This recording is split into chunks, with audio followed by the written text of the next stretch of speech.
So I previously did several videos for new unit trial runs, and to be honest, those were pretty boring. After all, it's just me recording myself getting some gems.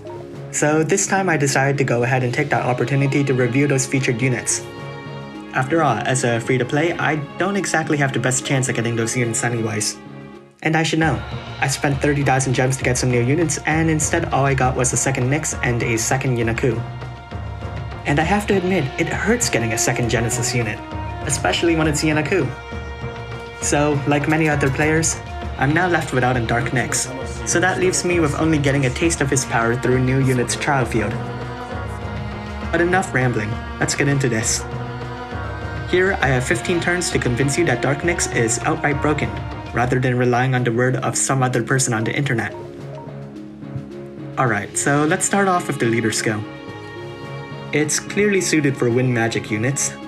I don't know if that stop resistance is big, seeing that we haven't had any trouble with stop lately. Though most of the time everyone just brings some kind of status nullifier to take care of that. The CT down effect is a bonus, kind of like Optima's leader skill for water units. Now the main job Gumi gave us to try out in new unit's trial field is the ridiculously named Chronometric Sorcerer of Sloth. Also, it says that units in the new unit's trial field will have their enlightenment gates fully unlocked, even though he's only level 85. When Dark Nyx's second gate is fully unlocked, it changes his polished sickle from his necromancer job to Sloth's interlude, which raises his agility and crit damage and enhances his magic attack buffs on himself. His gate 2 will boost his magic attack buffs by 50%, turning his 400% magic attack charge up into 600%. This can allow Dark Nyx to easily hit 100,000 damage with the right setup. I'm not sure if this is equipped onto him in the new unit's trial field, but if it isn't, we'd be using the regular passives from his main job, Guidance of the Surging of Time and Interim Over.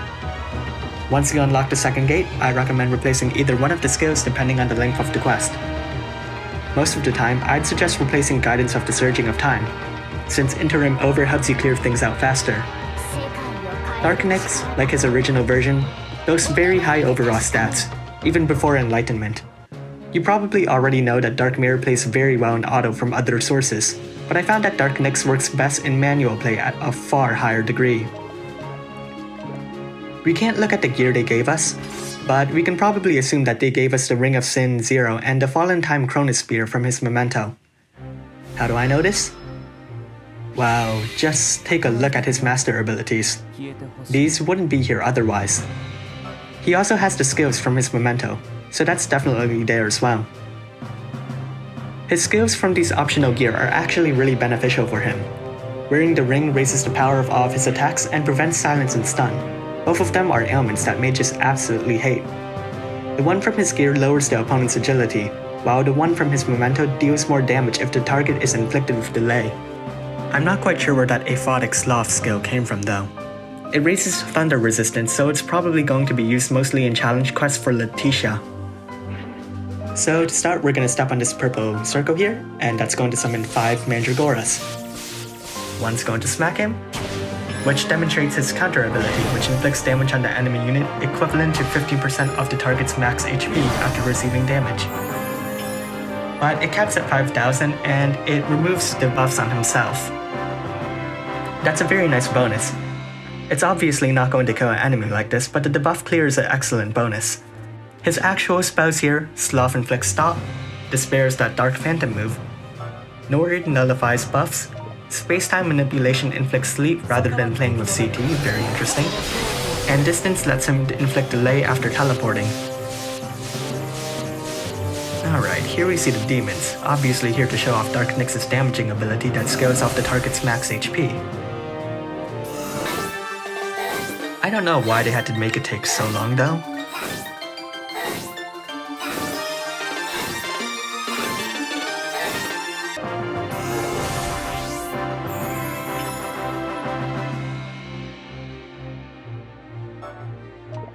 As you can see, that ability of his only affects those around him, which I think is a bit more awkward since it forces your position. You want to move it to a certain position to take full advantage of it, just like, say, the middle of these demons. But, well, if this ever happens, we do have that teleporting skill that inflicts delay.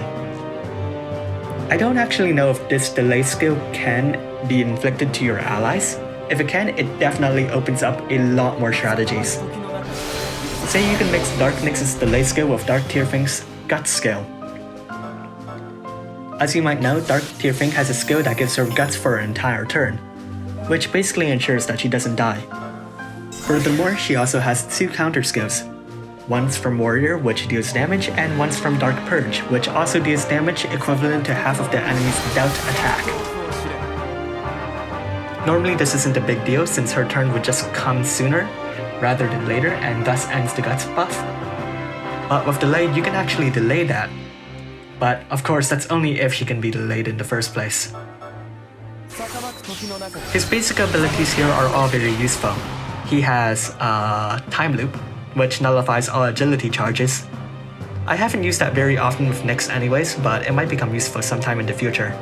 He can cast Quicken on himself and raise his own magic attack power while it's activated. Didn't take effect. I wonder why. Nope, no idea. There's no abilities here that nullifies Quicken right now. Moratorium halves his CT, so this is where his CT ability went.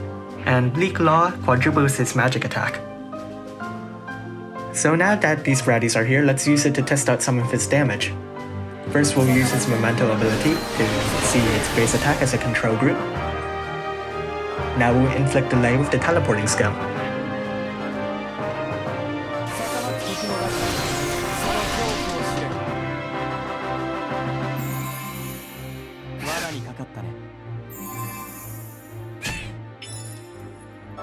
Now let's quadruple his magic attack. And now we'll inflict his Memento ability once again. So that's about 75,000 damage, not bad. So yeah, all in all, obviously a very powerful magic unit. Probably not so much on auto shenanigans, as his CT down skill is on his subset, so you'd have to use one of his jobs at an unmaxed level for those skills to be used. Still, for all intents and purposes, it's definitely a unit you'd want to have.